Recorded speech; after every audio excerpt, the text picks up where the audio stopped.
दोस्तों आज का ये वीडियो आपकी लाइफ को पूरी तरह से बदल देने वाला हो सकता है, इसलिए इस वीडियो को ध्यान से सुने और समझें। दोस्तों आज का टॉपिक है feelings. How feelings are born and dies in our mind. कैसे हमारा माइंड फीलिंग्स को पैदा करता है और कैसे वो इन फीलिंग्स को डिस्ट्रॉय करता है। उससे पहले हम समझते हैं कि फीलिंग्स होती क्या है।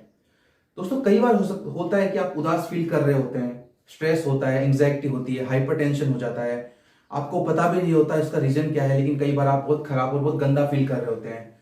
तो उनका रीजन हो सकता है, उसका रीजन ये हो सकता है कि आपकी जॉब चली गई हो सकता है आपको बिजनेस में लॉस हुआ हो सकता है आपके रिलेशनशिप में कोई प्रॉब्लम चल रही हो, आपके बच्चों का कोई इश्यू हो, कोई भी रीजन हो सकता है जिसकी वजह से आप खराब फील कर रहे होते हैं।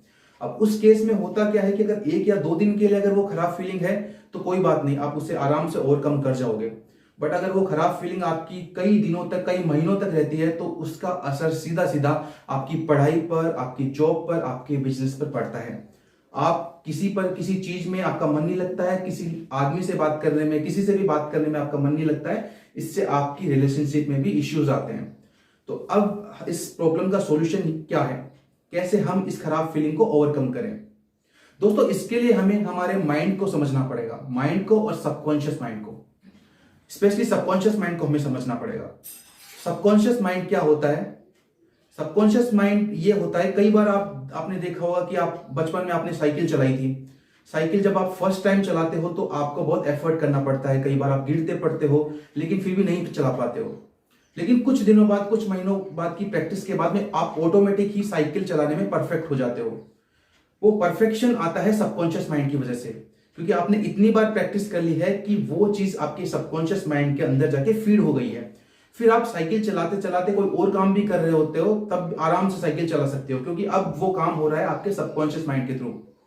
इसी तरह से हो सकता है कि आपने कोई इंस्ट्रूमेंट बजाना सीखा हो, गिटार हो सकता है, आपका पियानो हो सकता है, कोई भी इंस्ट्रूमेंट, म्यूजिकल इंस्ट्रूमेंट। इनिशियली बहुत हार्ड होता है बजाना, लेकिन आप एक बार प्रैक्टिस करते रहते हो तो एक बार का टाइम आता है कि एक साथ आप 2 इंस्ट्रूमेंट भी बजा सकते हो। इससे क्या होता है कि कई बार रेपिटेटिव एफर्ट करने से वो चीज हमारे सबकॉन्शियस माइंड में जाके फीड हो जाती है और फिर ऑटोमेटिकली हम उस काम को ऑटोमेटिकली करना शुरू कर देते हैं। अपने आप ही वो काम होता रहता है, वो सबकॉन्शियस माइंड के थ्रू होता है।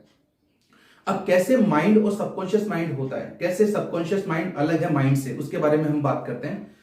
दोस्तों माइंड वो होता है जब हम प्रेजेंट में कोई काम कर रहे होते हैं, पूरा कॉन्सेंट्रेशन, पूरा फोकस लगा के, उस टाइम पे हमारा जो नॉर्मल माइंड है वो काम करता है। जैसे कि हम पढ़ाई कर रहे होते हैं तो उसमें हमें समझना पड़ता है, या फिर हम अपने अपने खुद के इच्छा से कुछ सोच रहे होते हैं, अपने आप नहीं, खुद की इच्छा से हम कुछ सोच रहे होते हैं तो उस टाइम पे हमारा नॉर्मल माइंड करता है। और सबकॉन्शियस माइंड क्या होता है, आपने कई बार देखा होगा कि आप बैठे होते हैं, कहीं पे जा रहे होते हैं, कि किसी से बात कर रहे होते हैं तो ऑटोमेटिकली ही आपको कुछ ना कुछ थॉट्स आ रहे होते हैं, कुछ ना कुछ आपके दिमाग में चल रहा होता है। वो होता है सबकॉन्शियस माइंड की तरफ वजह से। तो अगर वो कुछ ना कुछ चलने वाला चीज है वो अगर खराब हुआ तो ऑटोमेटिकली आपको खराब फीलिंग आना शुरू हो जाएगी, और वो चीज अच्छी हुई तो ऑटोमेटिकली आप एनर्जेटिक और हैप्पी फील करना शुरू हो जाओगे।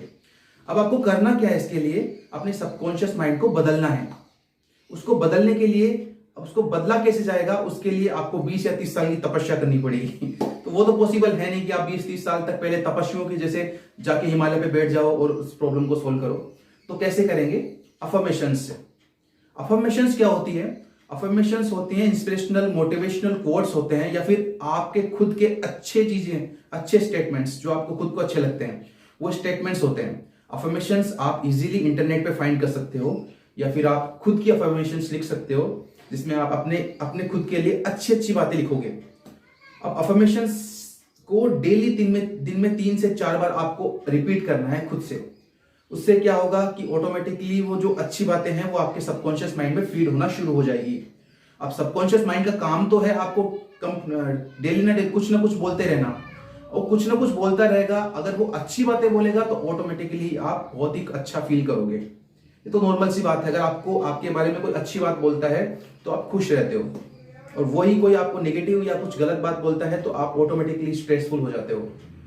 दोस्तों इसलिए अफर्मेशंस का यूज करना दिन में 3 से 4 बार बहुत जरूरी है, जिससे कि आप इजीली अपनी फीलिंग्स को, खराब फीलिंग्स को कंट्रोल कर सकते हो और आप किसी भी सिचुएशन से बाहर आ सकते हो। ब्रेकअप, आज के टाइम पे 12, 13, 14 साल के बच्चों के लिए ब्रेकअप होना, रिलेशनशिप में जाना, ये नॉर्मल सी बात है, और वो निकलते कैसे हैं उस सिचुएशन से वो उनको बिल्कुल नहीं पता है, और वो बहुत डिप्रेशन में चले जाते हैं, कई बार सुसाइड तक भी इश्यू हो जाता है। उसके लिए आपको समझना पड़ेगा अपने माइंड को। आप अपने माइंड को समझ के किसी भी चीज को कंट्रोल कर सकते हो। दोस्तों, अगर आपको ये वीडियो पसंद आया हो तो इस वीडियो को लाइक कीजिए और चैनल को सब्सक्राइब कीजिए। Thank you.